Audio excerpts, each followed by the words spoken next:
Empezamos el capítulo 16 del libro de la vida, que nos introduce ya en el tercer grado de oración. Y si lo tuviéramos que sintetizar en una frase, la frase más adecuada sería: ya se abren las flores, ya comienzan a dar olor. Y vamos a ver cómo todo, a lo largo de todo el capítulo, por eso es muy, muy bonito. El otro día os decía que es uno de mis capítulos favoritos de vida, porque es donde de verdad la santa demuestra todo su sentimiento, ¿no? Toda su vivencia, todo su corazón. Es un capítulo de mucha expresividad. Y es muy hermoso porque no solamente nos explica en qué consiste este tercer grado de oración, sino que la vamos a ver vivir ese grado de oración, la vamos a ver orar. Lo apasionante de la santa es que no se limita a teorizar, a darnos unas pautas y una explicación, sino que pone en práctica lo que dice y lo hace en presencia de sus lectores, ¿no? Y eso es muy hermoso. Es, como os digo, un capítulo muy singular.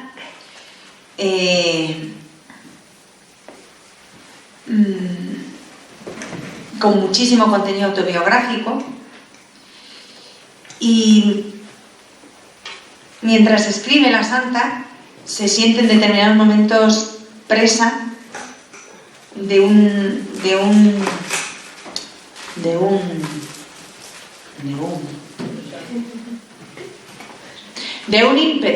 ímpetu místico que la hace, ella utiliza la expresión salir de términos.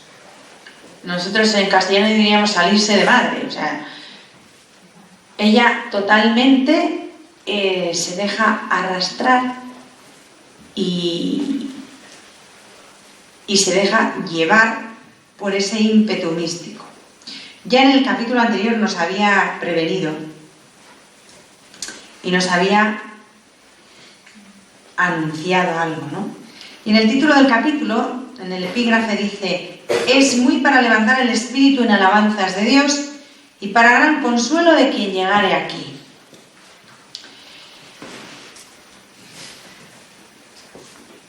El capítulo, a pesar de lo que os estoy diciendo, tiene un trazado rectilíneo, perfectamente lógico y ordenado, ¿no? Desde el punto de vista pedagógico o catequético, es un capítulo modélico. A pesar de la exaltación que vamos a ver en muchas expresiones, ¿no? En el estado de ánimo de la santa, porque vamos a utilizar palabras, leer palabras como desatino, locura, refiriéndose al estado de conmoción interior, ¿no? De exaltación interior. A pesar de eso, en el capítulo hay orden, hay lógica, ¿no? Es un trazado recto. A este nuevo grado de oración, ¿os acordáis que en el capítulo anterior hablábamos de quietud? De recogimiento, de quietud. Bueno, pues este nuevo grado de oración tiene un nombre diferente. Ella le da el nombre de sueño de potencias, manteniendo en el vocablo sueño sus dos acepciones, la de dormir y la de soñar, la de estar en un ensueño, en algo fuera de lo natural, de lo habitual, ¿no? Y tiene una intención de señalar el comienzo de una actividad diferente de la habitual, de una actividad, a ver si me sé explicar, porque explicarse aquí es bastante complicado. No sé si es complicado que me entendáis, pero explicarse es bastante complicado. A ver, ella nos advierte que va a haber, a partir de ahora, en el orante que llega a este punto, una actividad psicológica, anímica, diferente de la actividad habitual, diferente del estado habitual. Esto es un estado intermedio entre la quietud, que era la oración contemplativa más incipiente, y el éxtasis, que es la oración contemplativa, el cenit, ¿no? El culmen. Bueno, pues el sueño de las potencias es un estado intermedio. De todos modos, a pesar de esto, a la descripción del sueño de las potencias solo le dedica un parrafillo, que es el número 1.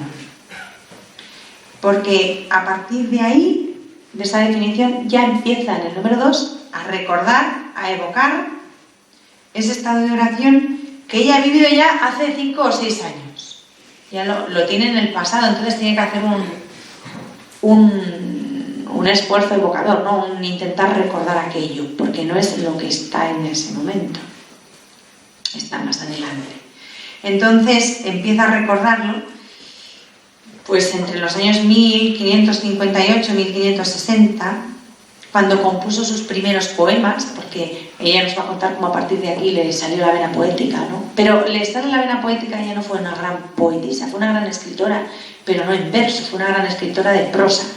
Ella escribía versos no con ninguna intención literaria, sino con la intención de dar cauce, de desahogar lo que interiormente estaba viviendo, todo ese torrente de sentimientos, impresiones, vivencias, ¿no? Entonces, para poderlo sacar, pues escribe poemas. Hasta ese tiempo no le había dado nunca por escribir poemas. O sea, el llegar a este grado de unión con Dios es lo que la impulsa a escribir como una necesidad expresiva.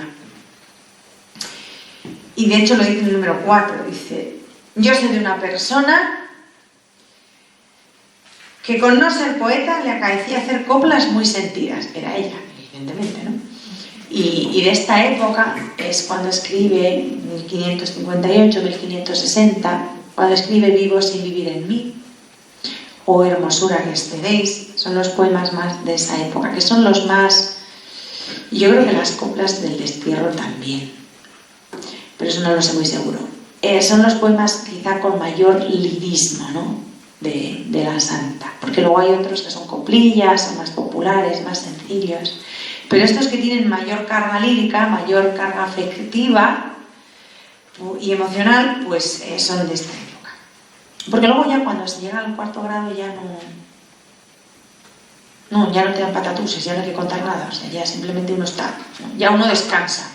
Pero este momento es de muchísima tensión espiritual y emocional y de muchísimo jaleo. También a nivel exterior es cuando los místicos levitan, oyen cosas, ven cosas, vienen ángeles que les clavan dardos, es aquí.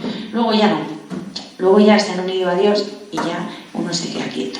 Pero este periodo, que corresponde a las monadas estas, es un jubileo de cosas. Se podría decir que no gana uno ni para sustos. Uno y los de alrededor, claro. Y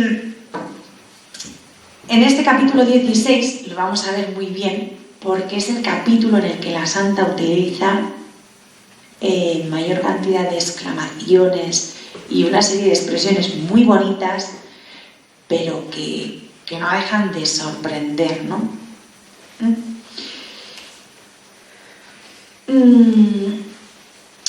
En los números 4 y 6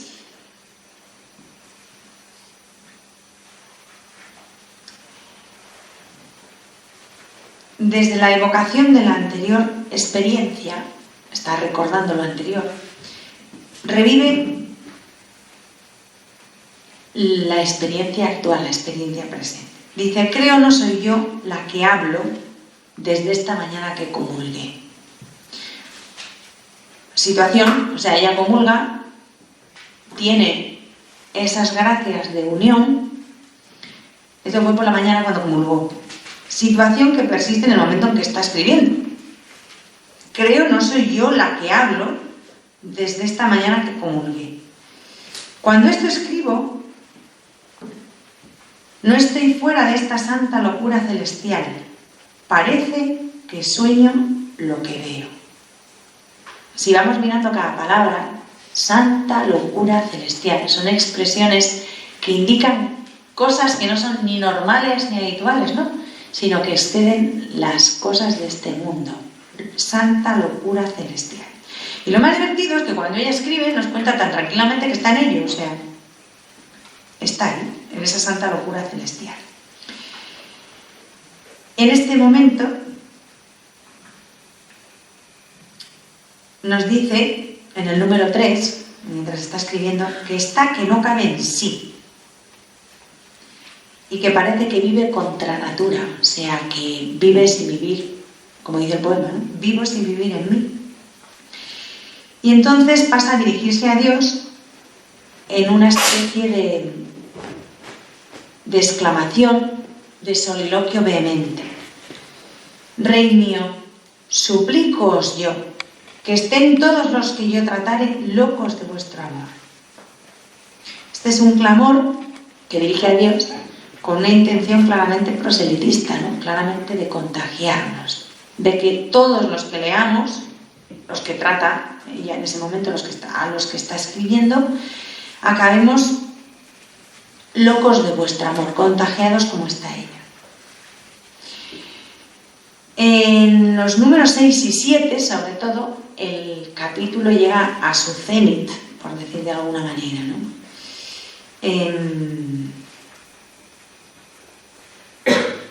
El lirismo y el sentimiento místico le resulta ya incontenibles y le salen como a borbotones.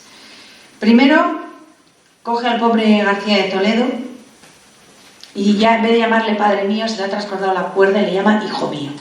Oh hijo mío, ya estaba de tal manera que no sabía ni lo que escribía.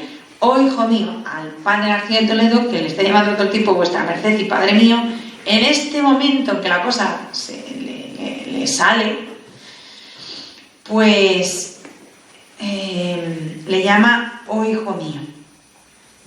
Y luego se dirige a los 5 que al presente los amamos en Cristo, y desde ellos a todo el que pudiera leer aquello, ¿no? En los números 6 y 7. Y por último, todo esto concluye, estoy haciendo un esquemita del capítulo, en un aterrizaje más o menos sosegado. Hemos estado volando muy alto, y ya por fin la santa aterriza con sosiego. Y ya se da cuenta, lo dice, de que ha estado muy atrevida, y pide al lector primero, al pobre García de Toledo, que era el destinatario del manuscrito, que lo tome como dicho en privado para él. Es muy graciosa. Sea solo para vos algunas cosas. Pues yo que ella no las hubiera escrito. Es la única manera que las cosas sean privadas, porque lo que queda escrito, pues aquí lo tenemos, ¿no? O le dice que rompa las páginas porque se ha salido de términos y tómelo por carta para sí. El capítulo adquiere de nuevo el tono de una carta íntima y directa, como si fuera una flecha que ella dispara al corazón del lector, ¿no? Entonces podemos esquematizar el capítulo en 3 partes. Los números 1, 2 y 3, que son la descripción del nuevo grado de oración desde la alegoría del huerto, desde su experiencia de hace años. Los números 4 y 5, en que Santa Teresa revive esta oración y mientras escribe da voces a Dios, ella lo dice así, utiliza esa expresión. Los números 6, 7 y 8, que son una oración, un monólogo ante Dios, y no, mejor dicho, del monólogo ante Dios anterior pasa al diálogo con el lector en los números 6, 7 y 8 para comunicarle al lector su emoción, su gozo, su gratitud, sus decisiones y sus convicciones. Y luego, por último, en el número 8, al final del número 8, el ruego final al padre García de Toledo, cuando le dice: rómpalo vuestra merced.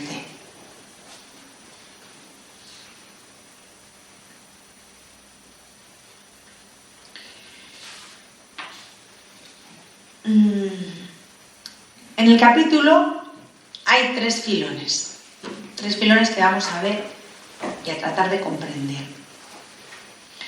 Primero, lo primero de todo hay que decir que este capítulo principalmente hay que leerlo mucho y saborearlo, por lo que os he dicho, porque es un capítulo precioso, con una fuerza expresiva impresionante, ¿no? Entonces, para entender a Santa Teresa lo que quiere decir en ese capítulo hay que leerla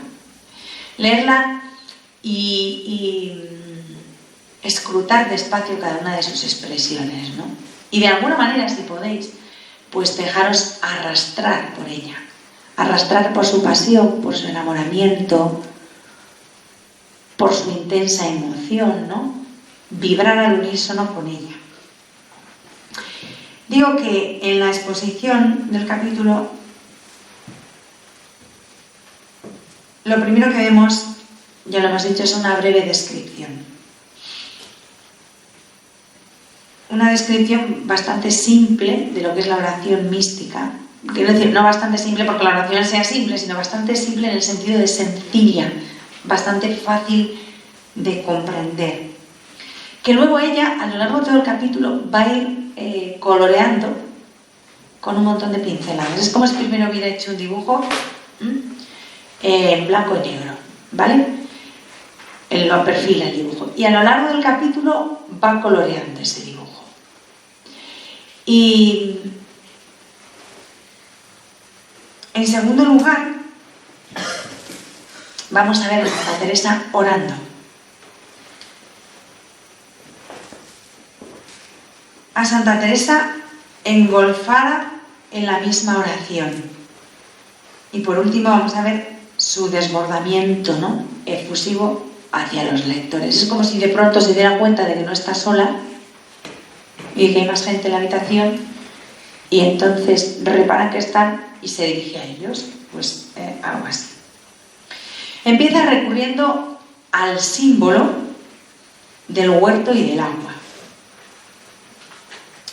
Dice, vengamos ahora a hablar de la tercera agua con que se riega esta huerta, que es agua corriente de río o de fuente, que se riega muy a menos trabajo, aunque alguno da el encaminar el agua. Pero vamos, no tiene nada que ver con estar sacando a fuerza de brazos el cubo, y muchísimo menos tampoco no tiene nada que ver con la cuestión de la noria, ¿no?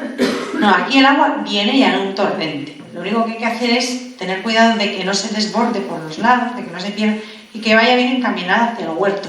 Pero el agua viene sin ningún esfuerzo.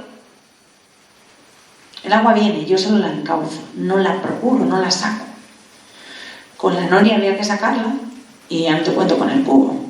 Aquí el agua viene con bastante caudal. Mi único trabajo es que no se me pierda el agua por el camino y que de verdad llegue al huerto y sirva para regar el huerto, ¿no? Encauzarla. Pero no hay que trabajar por procurarla, sino más bien por encauzarla, por guiarla.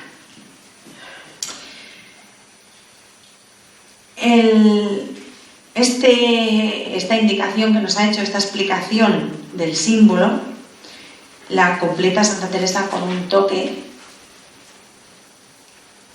teologal. Dice, ¿quiere el Señor aquí ayudar al hortelano? De manera que casi Él es el hortelano y el que lo hace todo. Porque ya es una oración mística bastante avanzada. O sea, prácticamente lo hace todo el Señor. El hortelano, pues eso, solo cuidar que no se le escape el agua por los lados. Y a continuación empieza a añadir un montón de imágenes emblemáticas y esclarecedoras de cómo es esta oración. Pero lo más importante, en lo que ella insiste, es en la acción del Señor del huerto y en cómo regala el agua, cómo viene la cantidad de agua.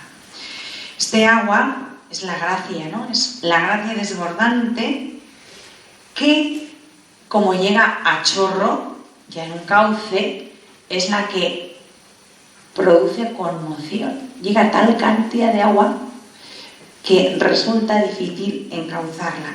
Y a veces actúa como un remolino. Quiero utilizar la palabra, pero quiero que se entienda bien. Como un remolino turbador. Pero no turbador en el sentido de que quite la paz, sino turbador en el sentido de que revuelve, de que revoluciona, de que descuadra, de que descoloca, en ese sentido, ¿no? Pero no turbador en el sentido negativo de quitar la paz, sino que es una cosa que todo está ordenado y de repente viene tal trompa de agua que se descuadra todo, se descoloca todo, ¿no? Por la fuerza con que viene. Y esto incide en toda la actividad del alma, también en la parte psicológica,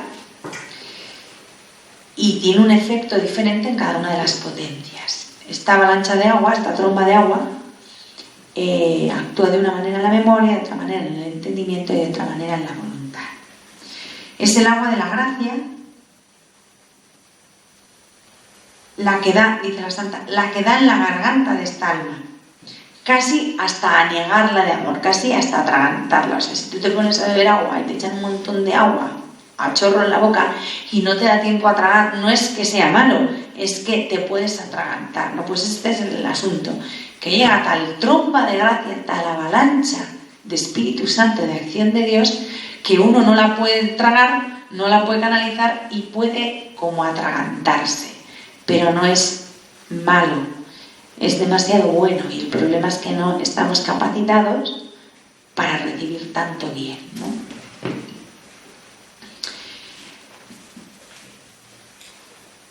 Pone la Santa la siguiente comparación: como si le faltase poco para morir, que me ahogo, tanto que me ahogo, ¿no? Como si le faltase poco para morir, muerte que la desea. Está probando el agua y ve que se ahoga, que no es capaz, pero no la desprecia. Ojalá llegara a la muerte, ¿no? Porque supondría poder disfrutar de todo eso sin el límite del propio sujeto, sin tener que tragar. El problema es que como no puedo tragar todo esto, me atraganto, ¿no? Y el verse libre del límite que somos nosotros mismos nos permitiría gozar del agua sin límites. Esta efusión de gracia impregna, inunda de manera especial la voluntad y el amor para unirlos a Dios, y se desborda sobre las otras actividades del alma, el entendimiento, la memoria y la imaginación. ¿Os acordáis que en el grado anterior no había manera humana de controlar ni el entendimiento, ni la memoria, ni la imaginación? Iban por libre, ¿no? Pues aquí ya sí. La avalancha de gracia une de tal manera la voluntad y el amor con Dios que ya desborda y ya influye en las otras actividades del alma, aunque todavía no llega a subyugarlas totalmente. Todavía hay un margen, ¿no? Estas potencias, dice ella en el número 2, están casi del todo unidas, mas no tan engolfadas que no obren. Todavía tienen ahí la voluntad sí está absolutamente engolfada, pues es perdida en Dios, sumergida en Dios. Pero la memoria, el entendimiento, la imaginación están ya muy unidas, pero todavía tienen ahí un margen para obrar. Con lo cual todavía las ideas nos siguen chinchando un poco, las distracciones siguen viniendo, los deseos siguen molestando, todavía, pero mucho menos que antes. El margen de actuación que tienen es mucho más estrechito, mucho más pequeño. Esta situación coloca al orante en un estado preextático, justito anterior al éxtasis. Le falta un pelín, pero tampoco va a hacer nada por procurarlo. Pero está en el estado, como si dijéramos, a punto de caramelo para el éxtasis. Pero falta un poquitín, ¿no? De todos modos, ya es un estado elevadísimo. Es un estado de oración mística muy elevado. Dice la Santa, tiene el alma engolfada. Voy leyendo sus expresiones, que son las que a mí me encantan. Desatinada y embriagada en amor, en glorioso desatino y celestial locura, en santa locura celestial, y otro montón de expresiones similares que ella utiliza, ¿no?, en este capítulo 16. Esto todo lo que indica es una fuerte tensión hacia la plena unión mística, porque estamos en el estado previo al éxtasis. Es un estado de profunda emoción, de profunda tensión espiritual, con un deseo intenso, casi insoportable, casi incontenible de ver a Dios. Y dice la santa, parece que vive contra natura, pues ya no querría vivir en sí, sino en Dios. Esto lo dice al final del número 4. No sabe qué desee, más bien entiende que no desea otra cosa sino a vos, dice en el final del número 5. No sabe bien qué la pasa, no sabe qué hacer consigo, no sabe explicar lo que está viviendo, pero sabe que solo desea a Dios. Esta tensión interior se expresa con frecuencia en los dos extremos, de gozo y sufrimiento, porque el gran problema que tienen en este punto los místicos es que no saben cómo explicarse, no hay palabras, entonces tiran muchísimo de las antítesis, de las contraposiciones, de las paradojas, de cosas que aparentemente no tienen sentido porque tienen que explicar lo inexplicable, encerrar en palabras lo inabarcable. Entonces la situación es peleaguda y utilizan muchas veces los contrarios, ¿no? Por ejemplo, por un lado ella habla de gloria y gozo grandísimos, vale, hasta ahí vamos bien, pero el lío es más gordo cuando habla de sabrosa pena. Pena sabrosa, pena jorobada, vamos. La pena muy mal, nada de sabrosa, ¿no? Pues sabrosa pena.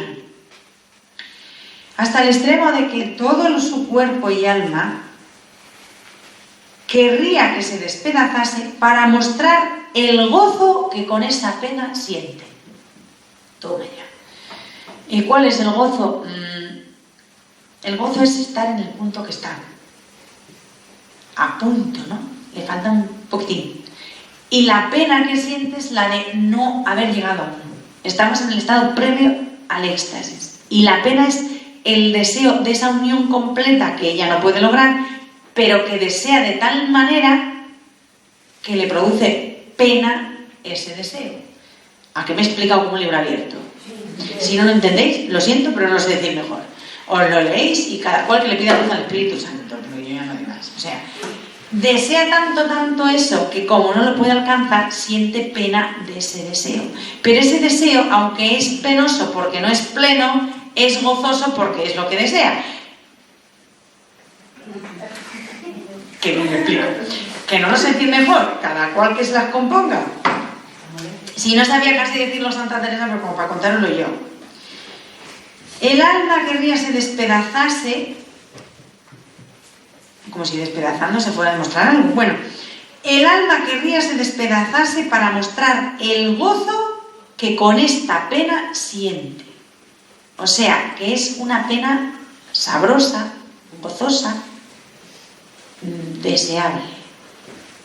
San Juan de la Cruz también cuenta cantidad de cosas de la pena esta, peor todavía de descifrar, pero dice muchísimas cosas. Ahora mismo no me acuerdo de ninguna. Pero vamos, sí es un dolor gozoso. Y de hecho, si leéis en el capítulo 9, me parece que es, del libro de la vida, el párrafo donde explica la transverberación, la gracia, habla de eso. Habla de un dolor que no quieres que se acabe.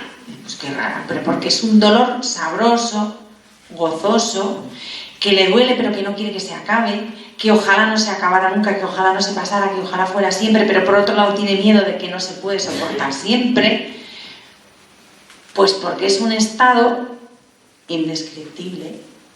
Entonces, aquí hay que decir lo que le dijo la santa aquella, que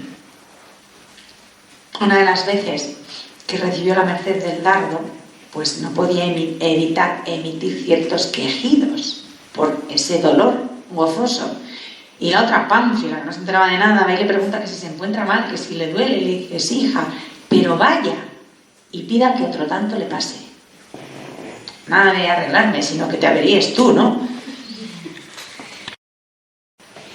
El contenido de esta forma de oración es prácticamente Voy a decir dos palabras un poco técnicas, ¿no?, que dice el padre Tomás Álvarez, pero que son muy fáciles de comprender en este contexto. Es un contenido exclusivamente doxológico y escatológico. Doxológico, porque la doxología es la alabanza, la aclamación, ¿no?, la glorificación. Y en ese punto, el alma lo único que hace es prorrumpir en gozos, alabanzas, agradecimiento a Dios, glorificar a Dios, ensalzar a quien la lleva a estar en ese estado. En ese sentido, o sea, ni te lamentas, ni pides, ni nada. En esos momentos lo único que se puede hacer es cantar el gozo, prorrumpir en alabanzas, ¿no? Esa es la oración doxológica. Y escatológica porque es un preludio de la eternidad. En ese estado vamos a estar en la eternidad, ¿no?, cuando tengamos la posesión eterna de Dios. Al fin y al cabo, el éxtasis es como el cielo, pero sin morirse. El éxtasis es un milagro que hace Dios, que hace que cuando el alma está con Dios cara a cara, como en la eternidad, sustenta el cuerpo. Porque nadie puede ver a Dios cara a cara sin morir previamente. Para poder gozarle cara a cara hay que morirse. A no ser que Dios haga algo especialísimo, que es el éxtasis, que es un pequeño milagro, es un milagro, porque mientras tiene el alma en su presencia, como están los bienaventurados en el cielo, tal cual, enterándose de todo lo que pasa y sucede y acontece. Lo que pasa es que son unos pavos que luego vienen y no cuentan nada. Primero San Pablo, que fue el que lo hizo, pues mientras el alma está en ese estado de éxtasis, Dios sustenta el cuerpo para que no se muera. Porque si no se moriría. Volver del éxtasis. Estamos aquí. Es que estoy todos así. Tendría una cámara para grabaros desde aquí. Bueno, pues lo que acabo de decir es que, en una palabra, ¿no?, la oración doxológica y escatológica podríamos decir que es una pura alabanza a Dios y un deseo tenso, continuo, urgente de verlo. Una tensión escatológica de ya ver y gozar a Dios cara a cara, ¿no? De hecho, dice ella en el número 3, querría dar voces en alabanzas el alma. O sea, querría alabar a Dios, pero no de cualquier manera, sino a voces, sin límites, ¿no? Y en el número 5 dice, no desea sino a vos. El alma nada la satisface, nada la convence, nada anhela, nada desea, todo le produce vacío, todo la cansa en ese momento, sino Dios. La segunda parte del capítulo, toda esa tensión de la que estamos hablando, pasa a ser autobiografía de la propia santa. Ella va poquito a poco, no lo hace repentinamente, ni tampoco probablemente intencionadamente, sino que le sale así, hacia su propio testimonio vivencial, ¿no?, a contarnos lo que ha vivido, como siempre. Y dice, en el número 2, que de lo poco inspirada que estaba el día anterior, todo en ella ha cambiado desde esta mañana que comulgó.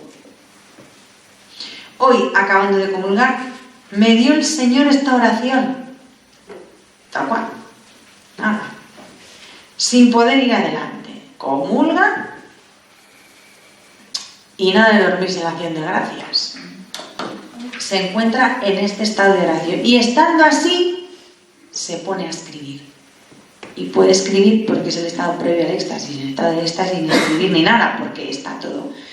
Las potencias, o sea, todavía ella está en su ser.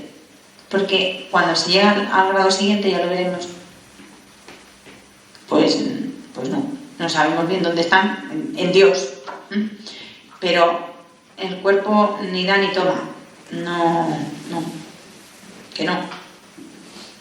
que no sabe si le da un pasmo, si está dormida o... Eso lo explica muy bien. Sin embargo, aquí, estando en este estado previo al éxtasis, ella puede escribir, de hecho está escribiendo. Dice, de suerte que cuando esto escribo, no estoy fuera de esta santa locura celestial. Me parece que sueño lo que veo. Querría ya esta alma verse libre. Es una obvia alusión al tema de sus poemas, que os he dicho antes. Vivo sin vivir en mí. Y recuerda, evoca las ansias de San Pablo en Romanos 7, ¿no? ¿Quién me librará, Dios mío, de esta carne de pecado? ¿No? Que dice San Pablo, es la versión paulina del vivo sin vivir en mí. ¿Por qué? Pues porque San Pablo había llegado fue eso, pues que le arrebataron al tercer cielo, qué sé yo, no se enteró. Vamos, cuando volvió no nos contó nada. Y después de haber experimentado eso, él dice que no rehúsa el trabajo y que aquí está, pero su deseo es ver a Dios. Para él es una ganancia el morir. Y todo lo demás lo estima basura, ¿no? Con tal de ganar a Cristo. Porque ya ha probado eso, y después de probar eso debe ser muy jorobado quedarse aquí y seguir en la misma situación, básicamente. Entonces anhelan, desean eso que ya han gustado, ¿no? Pues en el estado actual no lo han gustado, lo están pregustando. Todavía no han probado el manjar, pero llegas a la cocina y ¡qué bien huele! Pues eso. Y cuando estás oliendo lo bien que huele lo de la cocina, estás deseando llegar para poderlo comer. Pues el estado previo a la cocina, sí, no has llegado al comedor, estás oliendo en la cocina. Por poner un ejemplo muy normal, pero es muy gráfico, ¿no? Cuando hueles algo, empiezas a desearlo más y se te hace la boca agua. ¡Ay, madre, qué rico! ¡Qué bien huele! ¡Oh, qué horror se ha pegado! Quita, por Dios. Huele a rayos que han quemado. Pues el olfato previo nos predispone. Pues este tercer grado de oración es el pregustar, el estar ya oliendo el manjar y desearlo con muchísima fuerza. Pero todavía no estás sentado a la mesa, todavía estás... Ahora el deseo crece, el anhelo es fuerte. Desde dentro de esta fascinación en que se encuentra, ella se atreve, porque es muy atrevida, a prorrumpir en una especie de reto a Dios, ¿no? Le emplaza, le pone en orden y con cierto desatino, pero dice una de las frases más bonitas, ¿no?, que yo le he leído a Santa Teresa. Quered ahora, Rey mío, suplícooslo yo, que o estén todos los que yo tratare locos de vuestro amor, o permitáis que no trate yo con nadie, o ordenad, Señor, cómo no tenga ya cuenta en cosa del mundo, o me sacad de él. Es una de las cosas más bonitas que yo le he leído a la Santa. Además le dice, quered ya, o sea, no me tengas así, quered ya. No es cuando Dios quiera, sino que quiera ya. Ahora mismo, quered ya, Rey mío. Suplícooslo yo, que o estén todos los que yo tratare locos de vuestro amor, o permitáis que no trate yo con nadie. O ordenad, Señor, cómo no tenga ya cuenta en cosas del mundo, o me sacad de él. En el número 4. Como ves, tiene la osadía de poner a Dios en una encrucijada. O haces esto, o haces lo otro. Y más bien hizo lo segundo, porque los demás todavía no estamos locos del amor de Dios, estamos ahí como podemos. Esta alusión a todos los que tratare es la manera de conectar con los que estamos leyendo, ¿no?, con los lectores.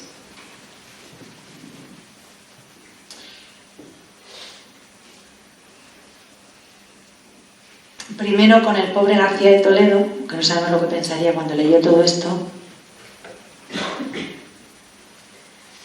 Y luego con los 5 que al presente nos amamos en Cristo. Los 5 son un grupo, bueno, un grupo real el que existía. Pero en realidad lo importante de esta alusión en este momento del capítulo es que ella deja claro que ni siquiera esta oración tan elevada es para uno mismo. La oración siempre tiene que tener una proyección hacia los demás. Ni siquiera en ese momento elevadísimo uno puede quedarse en sí mismo. Tiene que desbordarse y comunicarse. La oración siempre es proselitista, siempre hay que buscar adeptos. Por eso, a estos 5 ella les propone juntarse alguna vez, a ser posible en secreto, en intimidad, con un objetivo preciso. Desengañarnos unos a otros y decirnos en lo que podríamos contentar más a Dios. Para eso nos juntamos. O bien para decirnos las verdades. Dice ella que se usan muy poco estas verdades. Y qué razón tiene, ¿no? O sea, decirnos las verdades se sobreentiende con toda caridad, con toda claridad y caridad. Que hay que mejorar, que hay que hacer, esto no puede ser, así no podemos seguir. Pero para ir más hacia adelante, ¿no?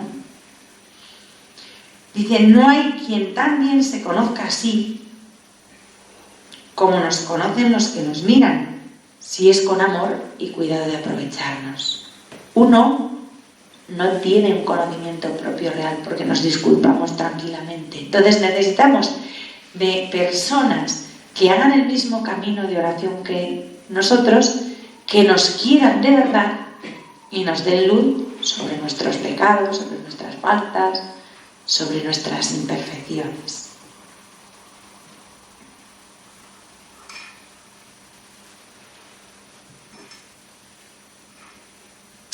Ella querría, lo dice en el número 6, contagiar de esa enfermedad que padece a todos. No querría ver sino enfermos de este mal que estoy yo ahora, dice en el número 6. Es esa voluntad de empatía la que motiva el grito siguiente. También en el número 6. Seamos todos locos por amor de quien por nosotros se lo llamaron. Y con esto termina la explicación del capítulo 16. Ahora hay que coger y leerlo.